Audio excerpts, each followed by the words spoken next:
quick reminder about the different rules of engagement, but the most important one, as I said earlier, so happy that you're all here with us today, that you're taking the time to breathe, you're taking the time to be with yourself.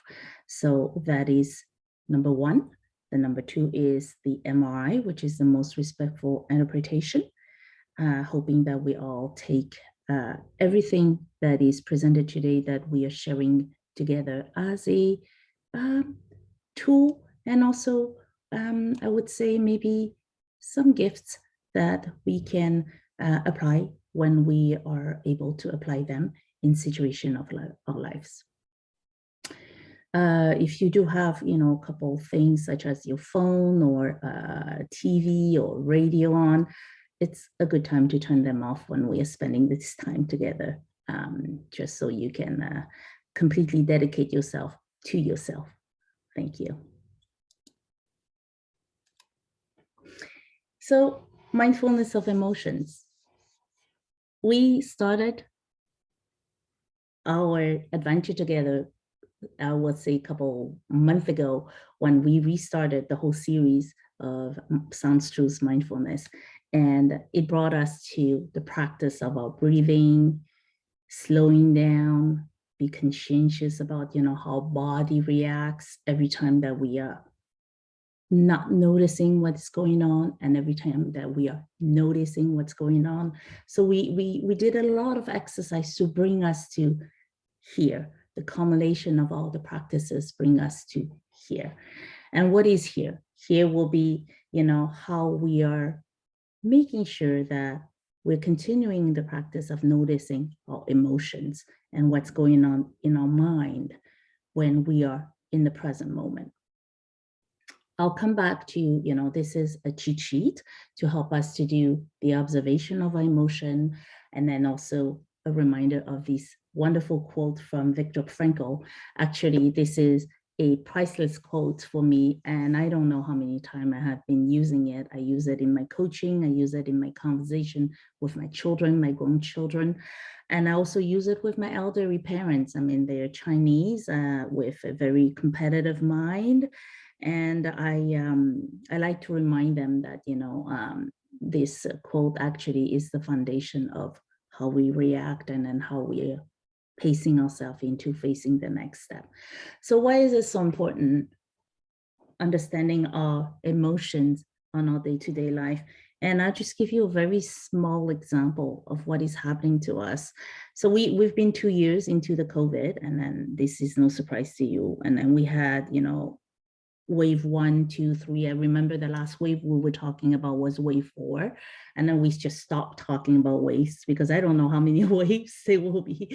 And then we restarted talking about our reaction to, what COVID is. And I lately heard in the news on the weekend that Toronto public health head is suggesting that we should consider COVID as a cold. So all those are stimulus that are coming to us and then changing our everyday's life and shaping it.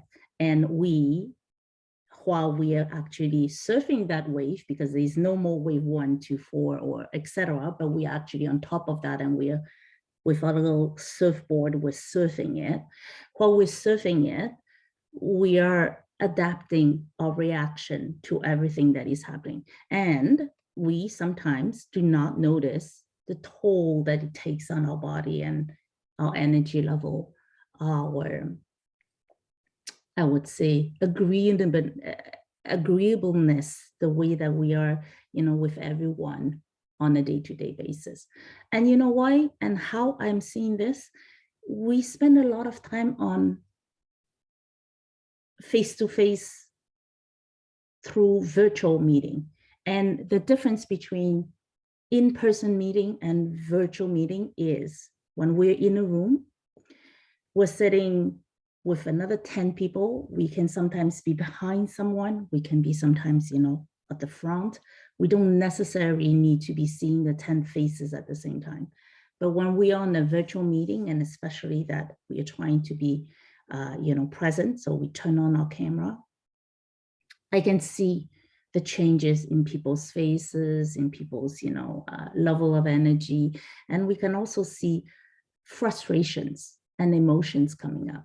Frustration and emotions that we couldn't see much, that we didn't see much at the beginning, but that is building up. So it pertains to all of us, right? It happens to me. I mean, most recently, the past 2 weeks, I realized that my patient has grown a little bit shorter than usual. And my tiredness level, my energy level, I've become more tired, and then we become a little bit more disillusioned with what's going on around us. So noticing that helps me understand that it is just momentary, the tennis happening to the situation in which we are.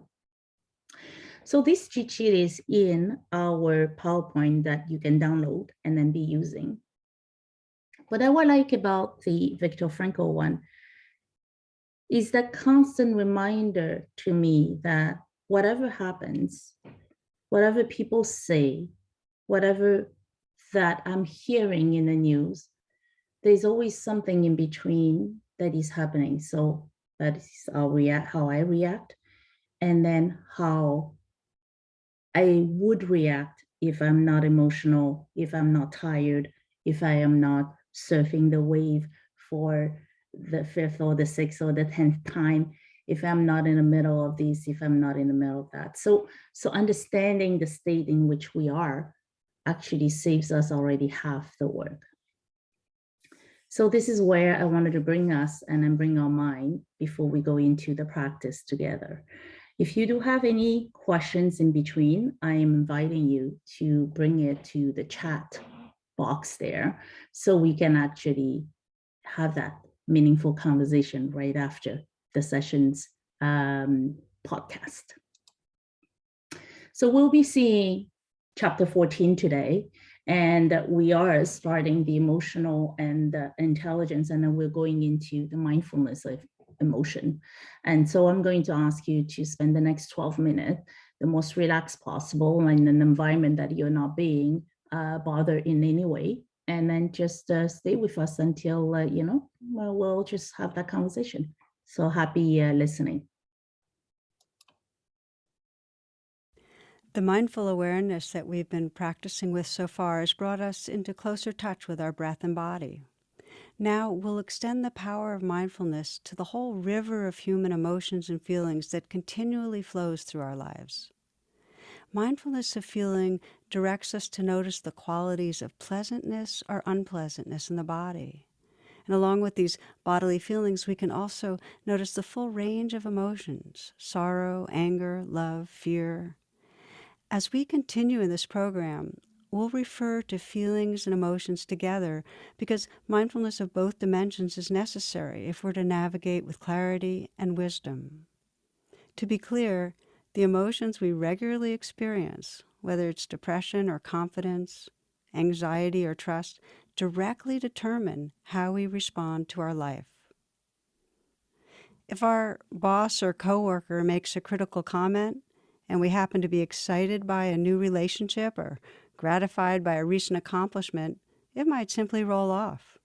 But if we're insecure or discouraged, we might become angry or upset. Similarly, if we start an important new project and we're optimistic and confident, that project will take one direction. If we're filled with self-doubt or feeling gloomy or troubled, even relatively simple work tasks can feel overwhelming and burdensome. Our strongest and most habitual emotions are sometimes completely unconscious. Without mindfulness, these feeling states can overpower our faculties and really run our lives. Supreme Court Justice William O. Douglas admits that at the Supreme Court level, where I work, 90% of the decisions are made on feelings. 10% is the reasoning we use to justify our feelings. While it might seem that our decisions about an investment or hiring a new staff member are rationally based, we underestimate the power of our wants and fears, of our attractions and aversions in determining our choices. Mindfulness radically shifts and clarifies our relationship with our emotions. Research has demonstrated that mindfulness training increases our access to balance, resilience, and accurate perception, even in the midst of strong emotions like fear and shame. Neuropsychology calls this expanding our window of tolerance. We have an increased capacity to tolerate stress rather than react to it. And this allows us to recognize what's going on inside us and then choose a wise response. In a profound way, this will deepen your self-confidence because you know that even when you're stressed, you can handle what's around the corner. So whether you're a manager dealing with the anxiety from a department downsizing, or a parent triggered by the tantrum of your toddler, mindfulness of emotions can help you bring a more balanced and compassionate presence to the situation, making it all the more workable. So let's practice together now with mindfulness of emotions. Please come into a sitting posture, one that allows you to be relaxed and alert.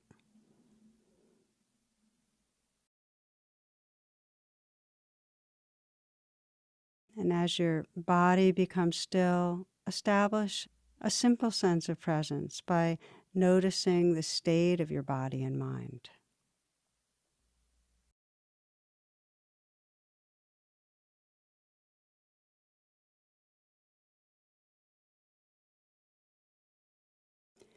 You might sense the half smile of kindness at your mouth, and let that felt sense of the half smile fill your body, deepening the sense of receptivity, of a kind presence.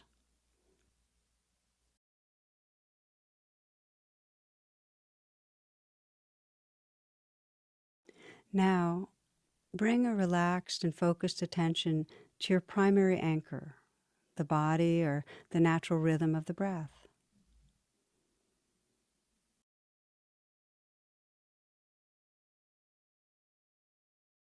As you feel each breath, let the mind calm and the body relax. If it's been helpful, you might use the soft words calm with the in-breath and ease with the out-breath.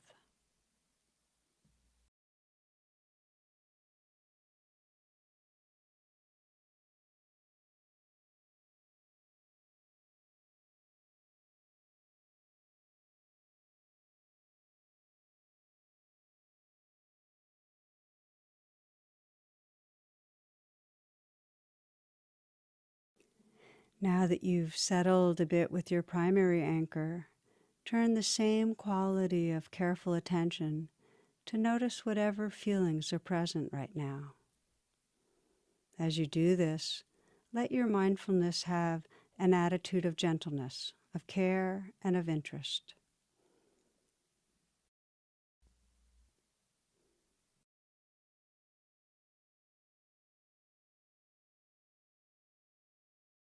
You might consider that you're exploring this amazing river of human feeling as a mindful witness, just simply acknowledging what's here. You'll find that several feelings can be present at once, such as quiet, contentment, and happiness, our sadness, frustration, and hurt.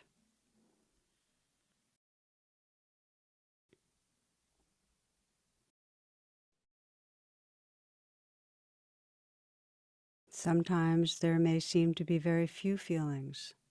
No matter. These may be simply quiet or unexciting feelings, like boredom, numbness, blankness, nothingness. These are also feelings. With mindfulness, you're asked to simply acknowledge each feeling that arises as if with a bow to them.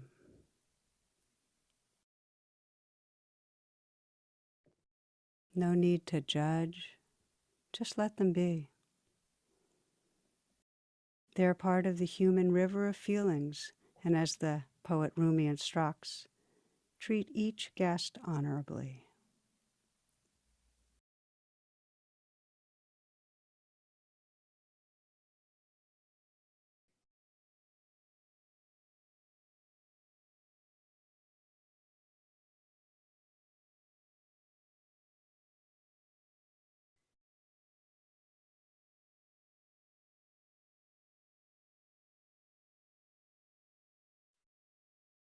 noticing whatever feelings are present right in this moment.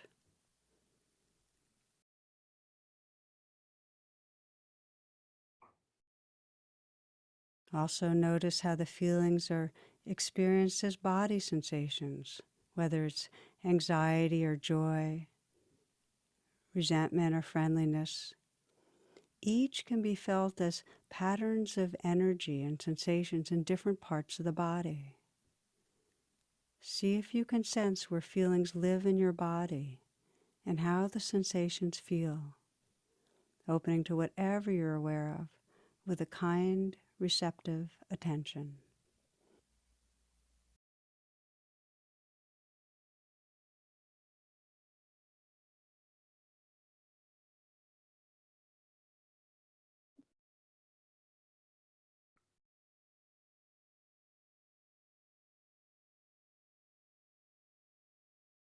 Moment to moment, noticing the feelings that live through you.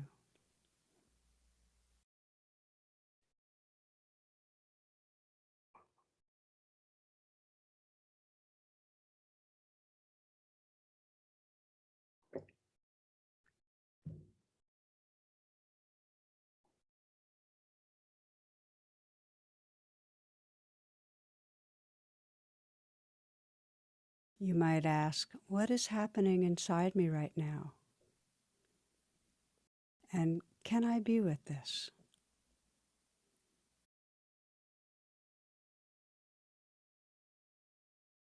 Feelings move and change slowly.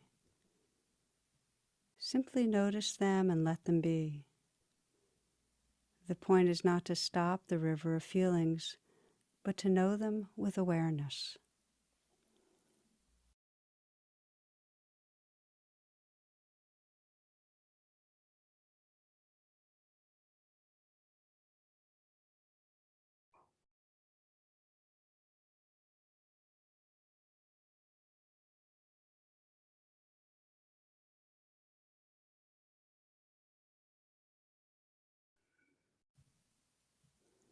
Now again, return to feel the breath or your body anchor, calming and steadying your attention. As you arrive at your home base, continue feeling it in the foreground, the breath or body anchor.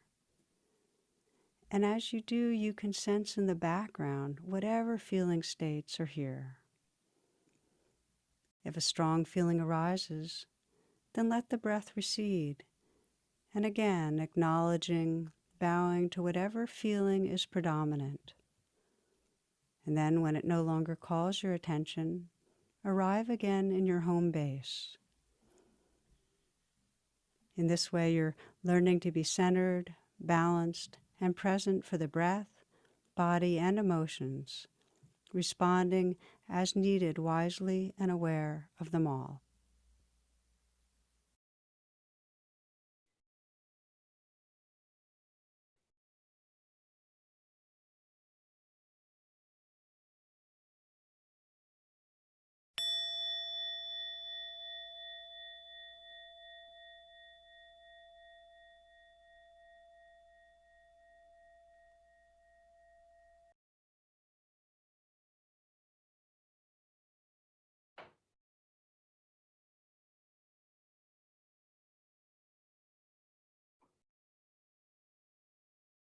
During the workday, we typically ignore the emotions that are actually driving our thoughts and behaviors.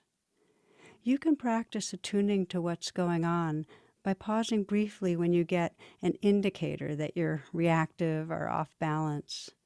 Perhaps this occurs in a meeting if someone disagrees with you, or you receive difficult feedback from a colleague or disappointing news from the marketplace. At these moments, ask yourself the two key questions we've been exploring. First, what's happening inside me right now? Check for the feelings and sensations that are arising, especially in your throat, chest, and belly. Then continue by asking, can I be with this, or can I let this be? See if you can breathe with whatever is going on for 3 long, slow breaths. Then notice the increased clarity and balance as you resume your activity.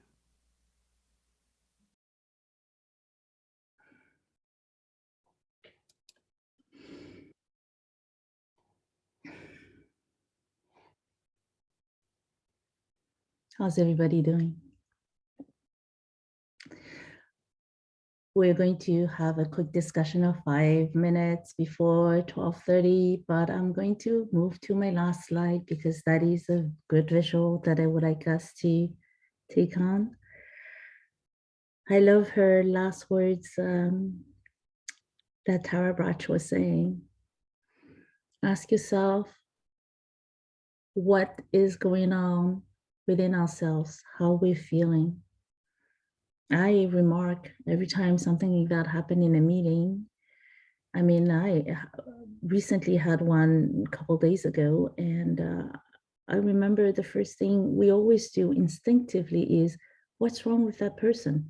So it's what's wrong with the other person who's saying those kind of things.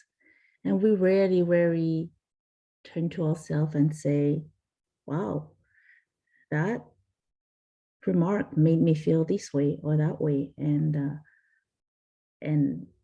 what should I do with it? And how can I be with it? Right? So the floor is yours, my colleagues. And if there's anything you would like to share, you can put it into the chat box, or you can also turn on just your mic and then speak and share with us your experience and maybe tips and tricks on how it helped you to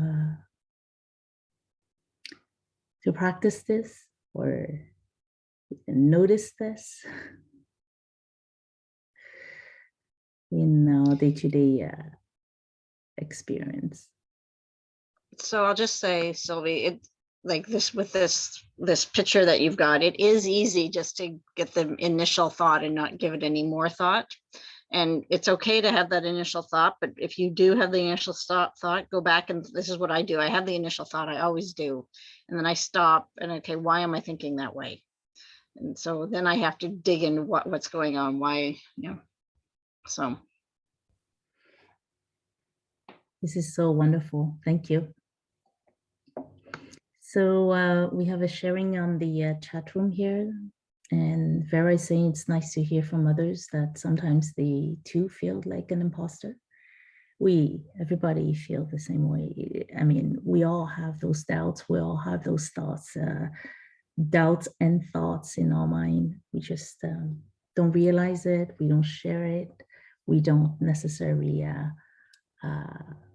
inquire about it. And the exercise of mindfulness invites us to dig a little bit further and ask ourselves why. And of course, it comes with all kind of, I would say, all kind of a backdrop. It can be cultural, it can be the way that we've been brought up, it can be our work environment, it can be sometimes even language barrier in many cases. So anyone else would like to share? Oh yes, I'm absolutely agree with you, Taylor. I'm very happy about the turnout today. It's amazing. From time to time we get those huge group, and then it's Taylor and I are the two practitioners of those Wednesday sessions, and then we always are very excited and happy to see so many people. Eric says, eating cupcakes helped me take the break to ask myself questions, but I don't condone cupcakes as a crutch.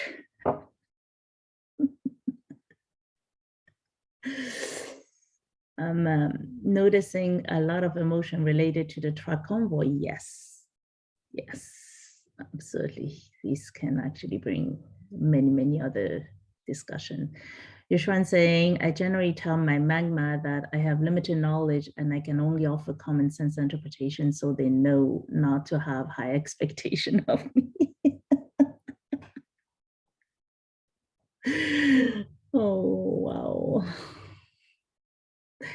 It's lower other people's expectations. Sometimes it's our own perception, right? We don't give ourselves enough credits in what we can bring into a group.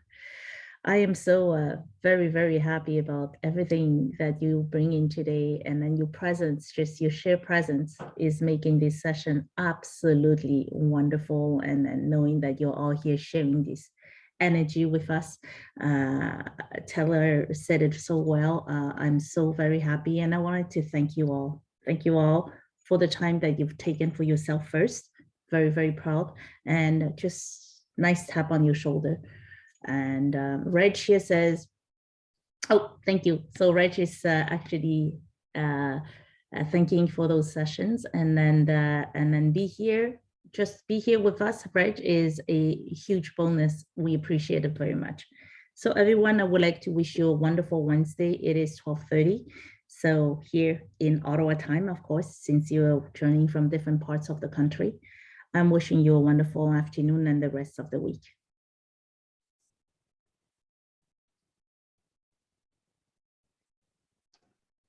Bye-bye. Thank you.